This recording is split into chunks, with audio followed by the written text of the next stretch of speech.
தென்கொரியாவில் பறந்து கொண்டிருந்த விமானத்தின் கதவை திறந்த பயணிக்கு நீதிமன்றம் 2.6 மில்லியன் ரிங்கிட் அபராதம் விதித்துள்ளது.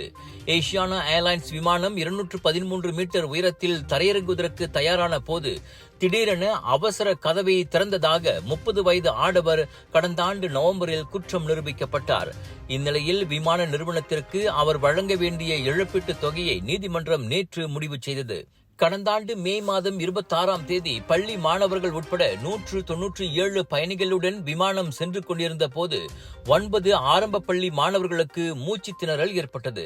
அவர்களுக்கு உரிய முதலுதவி வழங்கப்பட்ட நேரத்தில் தனக்கும் மூச்சு திணறுவதாக கூறி சம்பந்தப்பட்ட ஆடவர் தன்னிச்சையாக விமானத்தின் அவசர கதவை திறந்துவிட்டார். இதனால் அவசர கதவும் பயணிகள் சறுக்கி தப்பிக்கும் எமர்ஜென்சி ஸ்லைட் மெத்தையும் சேதமடைந்து விமான நிறுவனத்துக்கு 2.34 மில்லியன் ரிங்கிட் நஷ்டம் ஏற்பட்டது.